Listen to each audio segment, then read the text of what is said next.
Chapter 3 Inflation. We will study the following points in this chapter. 3.1 Introduction. 3.2 Causes of inflation. 3.3 Effects of inflation. 3.4 Measures to control inflation. Meaning and definitions. Inflation is generally associated with rapidly rising prices.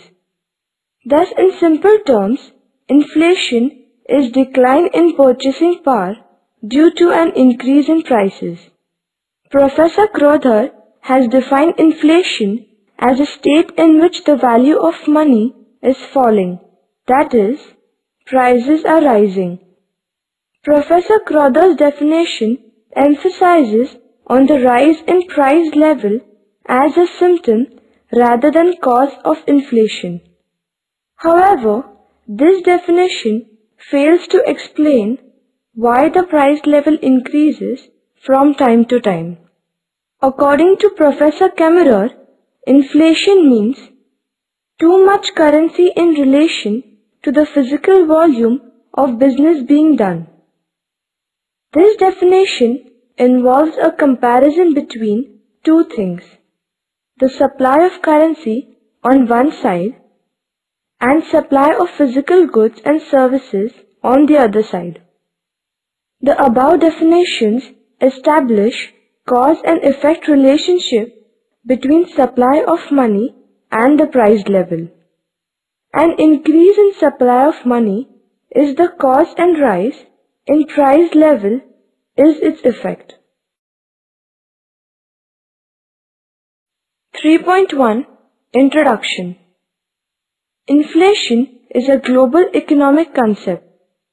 If there is an increase in the price level, there is inflation. It results in the decline of value of money.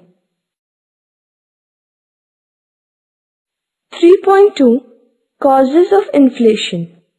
There are two main causes of inflation: increase in demand for goods and services, decrease in supply of goods and services.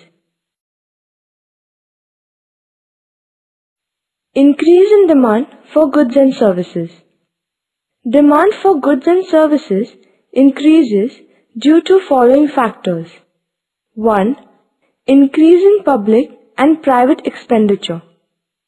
Due to war, development policies, etc., public expenditure increases. It leads to an increase in demand for goods and services in the economy. An increase in private expenditure leads to a rise in demand for goods and services. 2. Increase in export. An increase in export reduces the stock of commodities available for home consumption. It creates a shortage of goods in the economy, so demand exceeds the supply. 3. Reduction in taxation. When taxes are reduced, there is an increase in the purchasing power of consumers, so demand increases. 4. Rapid growth of population. A rapidly growing population increases level of demand for goods and services in a country. 5. Deficit financing.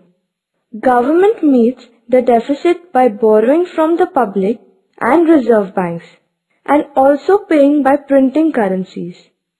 This increases money supply in the economy.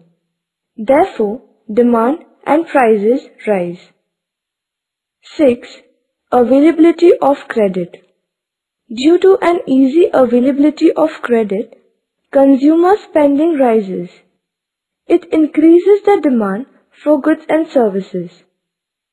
All these factors lead to rise in demand for goods and services, which increases inflationary pressure. B. Decrease in supply of goods and services. Decrease in supply of goods and services takes place due to the following factors. 1. Shortage of factors of production. The shortage of some factors like land, labor, capital, etc. reduce the production of goods and services. It decreases the level of supply. 2. Industrial disputes. Industrial disputes result into strikes which may lead to lockouts. In such cases, industrial production falls and reduces its supply. 3. Natural calamities. Natural calamities like flood, drought, etc. adversely affects the supply of farm products and raw materials. 4. Lopsided production. More production of comforts and luxury goods reduces the supply of essential goods in the market and hence causes inflation. 5. Hoarding of goods.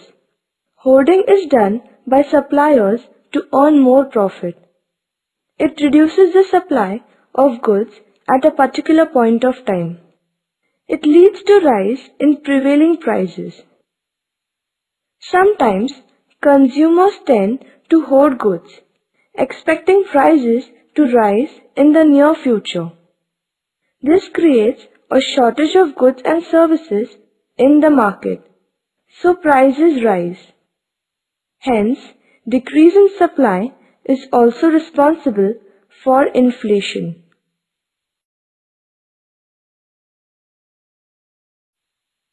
3.3 Effects of inflation. A. Effects on production. A low inflation rate stimulates economic growth. Rise in price level initially leads to increase in profit ratio, investment, output, employment level, and income. However, hyperinflation results in fall in the value of money and decline in purchasing power. Inflation reduces saving and capital formation. It also discourages the entrepreneurs from taking risk involved in the production. It adversely affects the quality of production. Resources are diverted from the production of essential goods to luxury goods to earn profit. Inflation discourages the inflow of foreign capital because foreign investment becomes less profitable due to rising cost of production. 3.4 Measures to control inflation. A. Monetary measures. B. Fiscal measures. C. Other measures. A. Monetary measures. Inflation refers to excess money supply over the quantity of goods and services. Hence, monetary authorities aim at reducing excess money supply in an economy by using following measures. 1. Increase in bank rate. Bank rate refers to the rate of interest at which a central bank lends money to commercial banks. An increase in bank rate raises other interest rates. It discourages people to borrow money from various financial institutions. It leads to reduction in money supply in the economy.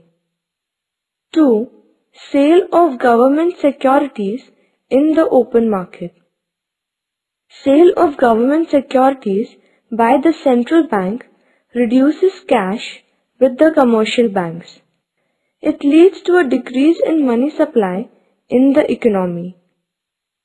3. Regulation of consumers' credit.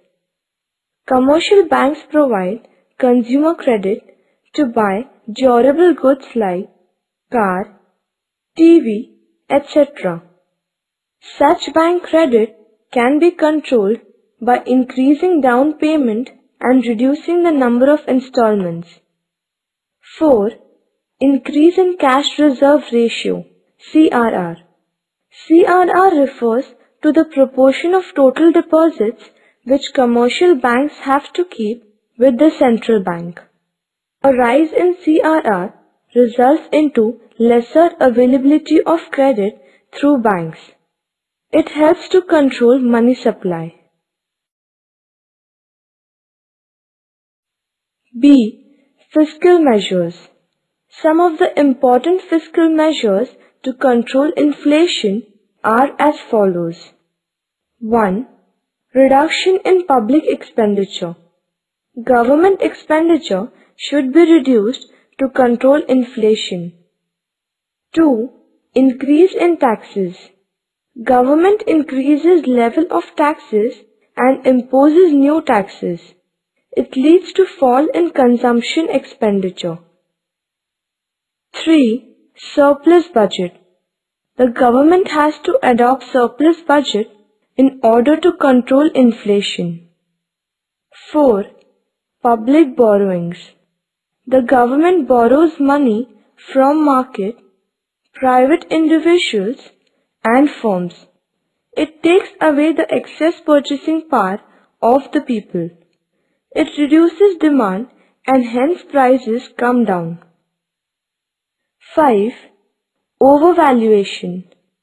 It discourages exports and increases availability of goods and services in a country.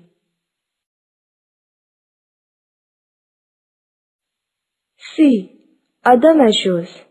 It includes direct measures taken by the government to control inflation. They are as follows. 1.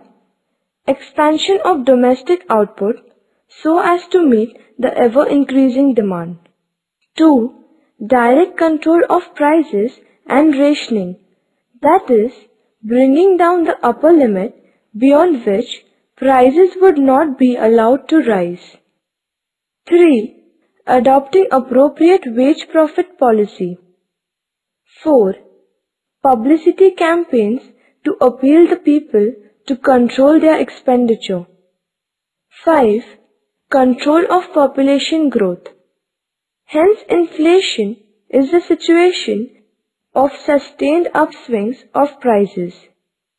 Beyond the full employment level, inflation becomes dangerous, so it has to be kept under control. B. Effects on distribution. Inflation leads to unequal distribution of wealth and income in the society. So rich becomes richer and poor becomes poorer. Entrepreneurs earn more profit. It is because selling prices rise faster than the cost of production. However, fixed income earners like pensioners, workers, salaried persons, etc. are adversely affected by inflation because their money income remains the same while the value of money falls. People who invest their money in equity shares are the gainers because of rising prices. However, those who invest in fixed income earning assets like bonds and deposits are the losers because their money income remains the same. Generally, debtors are the gainers because they repay less purchasing power than before when they return the debt. On the other hand, creditors lose as they receive less in terms of real income. During inflation, big farmers are the gainers because prices of agricultural goods rise. However, small farmers do not gain much as the major portion of their produce is kept for self-consumption. C. Non-economic effects. Inflation widens the gap and creates social conflicts between the rich and poor. Due to inflation, some businessmen resort to adulteration, hoard, quality deterioration, etc. Thus, inflation adversely affects more values. Inflation leads to corruption, which reflects in political uncertainties. Thus, inflation has far-reaching consequences on an economy.